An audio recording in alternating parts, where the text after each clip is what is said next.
Dans cette vidéo, nous allons voir la commande ls et la commande ll. Je commence par la commande ls. La commande ls ici permet de lister le contenu des répertoires.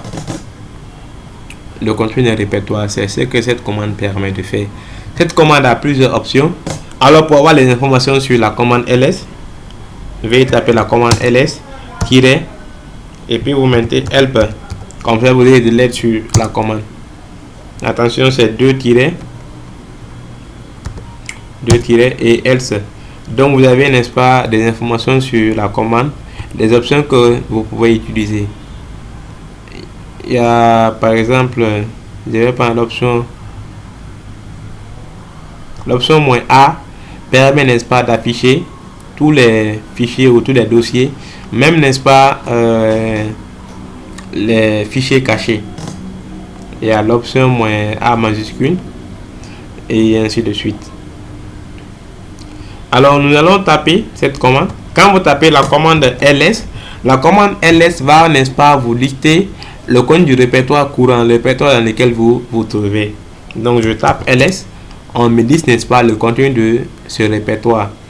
Si je veux, n'est-ce pas, afficher le contenu par exemple du répertoire document, je mets ls / et je mets document.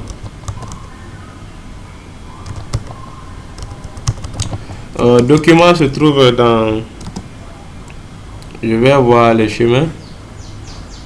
Je vais me connecter par exemple dans le dossier document, dans le répertoire document. Alors quand je tape ls, on va, n'est-ce pas, me lister le contenu de ce répertoire. Donc il n'y a rien dans ce répertoire. Ok, vous pouvez aussi afficher, comme je vous disais, quand je tape ls, on va seulement m'afficher le contenu de ce répertoire.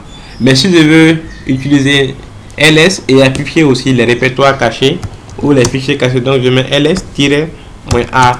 Donc lui va me lister non seulement les dossiers et aussi, n'est-ce pas, les dossiers cachés.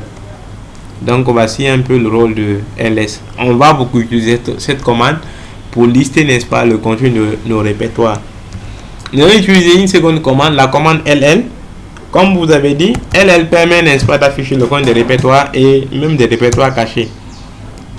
Et cette fois-ci, ls est un peu spécial parce que lui va afficher, je m'excuse, lui va afficher les répertoires et avec les permissions que nous l'envoie un peu devant. Donc ls simplement permet d'afficher les répertoires. Quand je mets ls-a, lui permet d'afficher les répertoires et même les répertoires cachés. Et la commande ll permet d'afficher les répertoires avec les permissions. Et ces permissions, nous allons les voir devant. Un peu devant. Donc, on va se limiter là pour cette vidéo.